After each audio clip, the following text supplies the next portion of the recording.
नमस्कार दोस्तों, आइए जानते हैं उत्तर प्रदेश की आज के बड़ी खबरों को। लेकिन उससे पहले आप वीडियो को लाइक नहीं किया है तो एक लाइक कर दें। और हाँ, आप किस जिला से देख रहे हैं हमें कमेंट में जरूर बताएं। सीएम योगी करेंगे प्रयागराज। नगर निगम कार्यालय में नवनिर्मित कंट्रोल रूम का लोकार्पण। महाकुंभ 2025 को लेकर प्रयागराज में तैयारियां पूरे जोर पर हैं।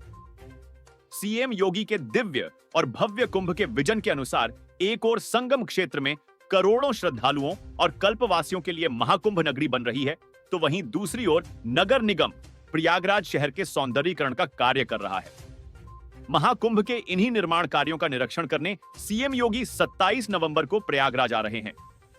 इसी क्रम में सीएम योगी प्रयागराज नगर निगम की नवनिर्मित कंट्रोल रूम बिल्डिंग का अनावरण करेंगे।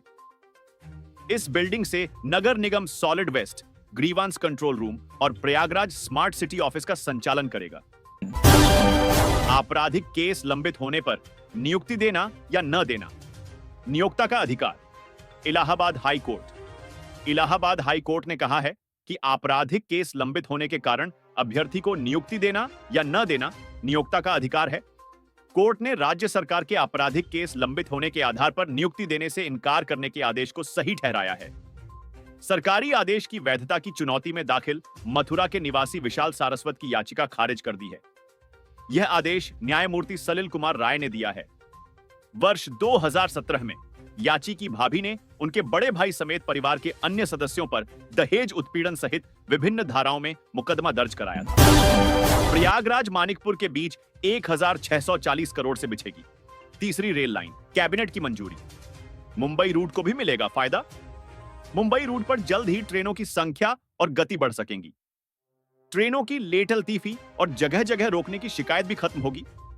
प्रयागराज से मानिकपुर के बीच तीसरी रेल लाइन बिछाने की परियोजना को सरकार ने मंजूरी दे दी है।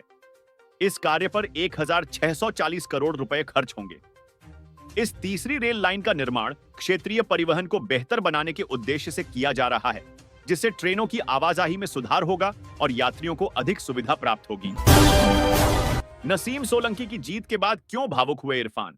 शिव मंदिर को लेकर कह दी बड़ी बात। सीसामू विधानसभा क्षेत्र से नवनिर्वाचित विधायक नसीम सोलंकी सोमवार को महाराजगंज जेल में बंद पति व पूर्व विधायक इरफान सोलंकी से मिलने के लिए बच्चों के साथ पहुंची, तो बच्चों से गले लगकर इरफान फूट फूट कर रोने लगे।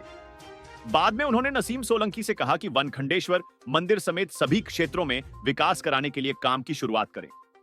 नसीम के साथ ही कैंट विधानसभा क्षेत्र से विधायक मोहम्मद हसन रूमी और आर्यनगर विधानसभा क्षेत्र के विधायक अमिताभ बाजपेयी ने भी इरफान सोलंकी से मुलाकात की।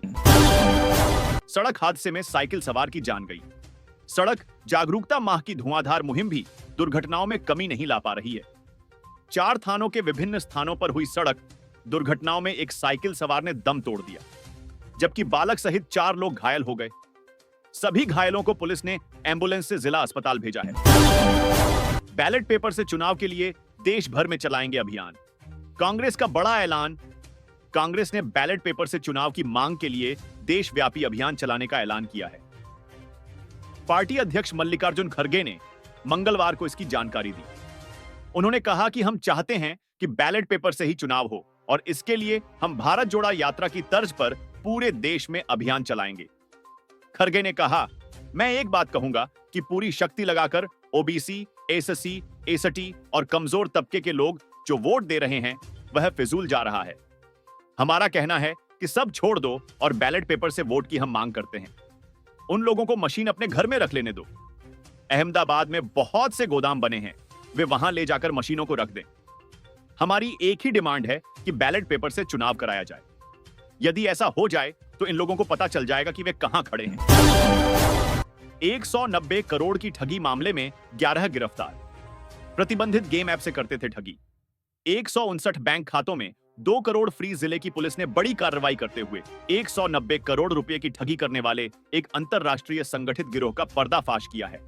इस मामले में कुल 159 बैंक खातों में लगभग 2 करोड़ रुपए फ्रीज किए गए हैं।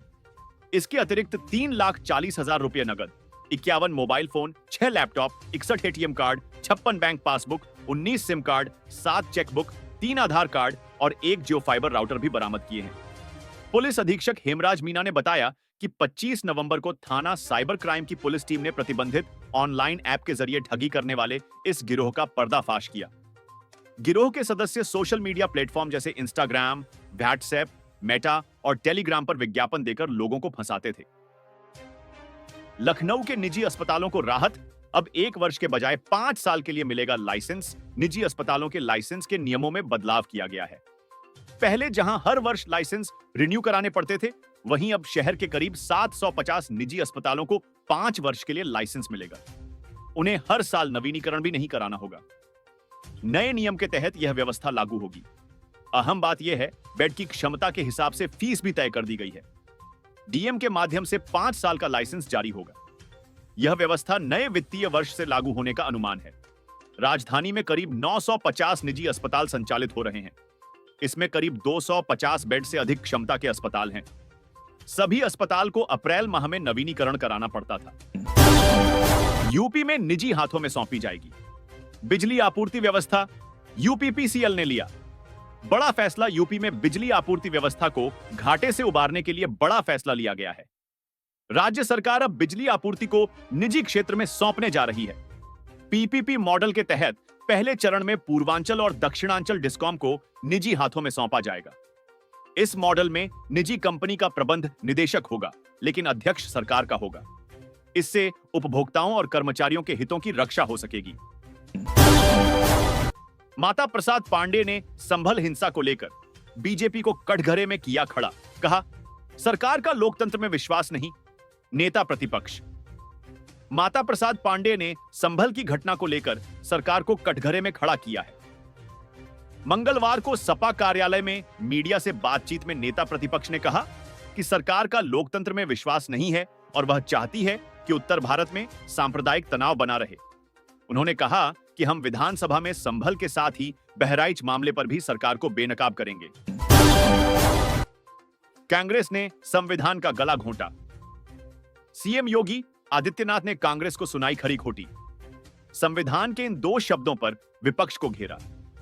संविधान दिवस के अवसर पर सीएम योगी आदित्यनाथ ने कांग्रेस पर जमकर निशाना साधा। उन्होंने कहा कि कांग्रेस ने संविधान की उद्देशिका से छेड़छाड़ कर संविधान का गला घोंटा है। सीएम योगी ने कहा कि बाबा साहब भीमराव अंबेडकर ने जो संविधान 26 नवंबर 1949 को दिया था, उसमें सेक्युलर और समाजवादी शब्द नहीं थे। कांग्रेस ने बाद में इन 2 शब्दों को जोड़ा है। संभल मामले पर राहुल गांधी योगी सरकार को बताया जिम्मेदार। संभल में जामा मस्जिद के सर्वे के दिन 24 नवंबर को हुए बवाल और आगजनी पर सियासत तेज हो गई है। कांग्रेस नेता राहुल गांधी ने भाजपा सरकार को घेरा है। इसके साथ ही पीड़ित परिवार के प्रति संवेदना व्यक्त की है।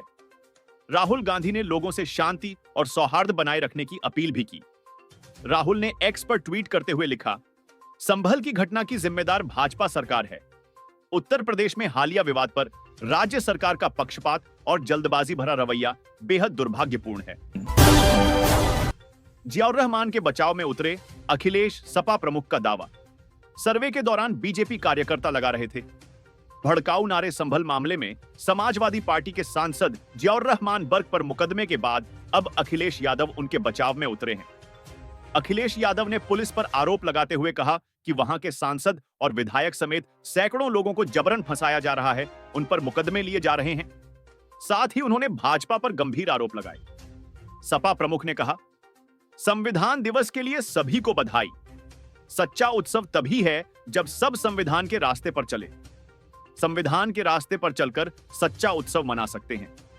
हम सब सच्चे समाजवादी, संविधानवादी लोग हैं। संविधान हमारे पीढ़ियों का प्रकाश स्तंभ है। हम वो समाजवादी नहीं जो संविधान को कोरा कागज समझते हो।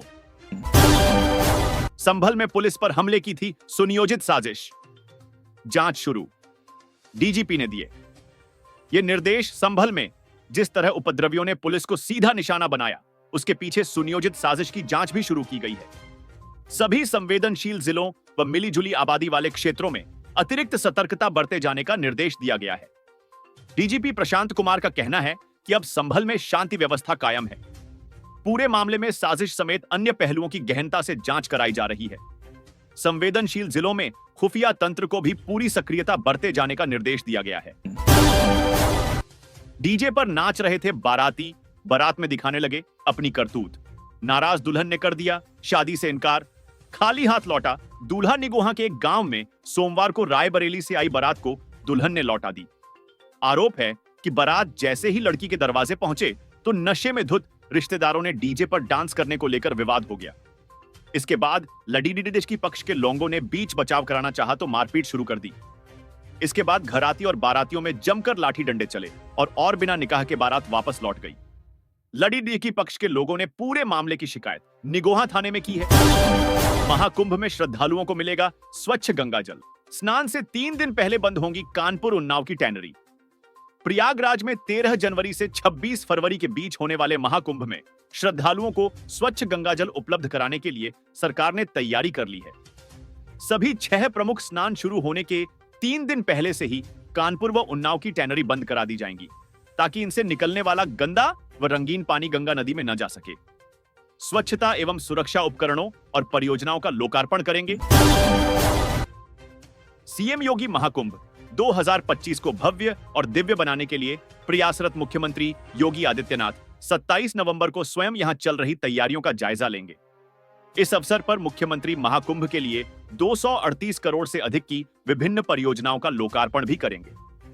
इन परियोजनाओं में महाकुंभ को स्वच्छ और सुरक्षित बनाने वाले विभिन्न उपकरणों के साथ साथ नगर निगम में नवनिर्मित कंट्रोल रूम का अनावरण भी शामिल है। हार के बाद बौखला गए हैं अखिलेश, जल्द ही यह समाप्तवादी पार्टी बनेगी। केशव मौर्य का सपा पर वार। उत्तर प्रदेश के डिप्टी सीएम केशव प्रसाद मौर्य ने मंगलवार को एक प्रेस कॉन्फ्रेंस में समाजवादी पार्टी पर जमकर निशाना साधा। उन्होंने कहा कि उपचुनाव में हार के बाद अखिलेश यादव बौखला गए हैं। उन्होंने कहा कि यह सिर्फ सपा की हार नहीं है, बल्कि यह उन गुंडों और दंगाइयों की हार है जो समाजवादी पार्टी से जुड़े हुए हैं।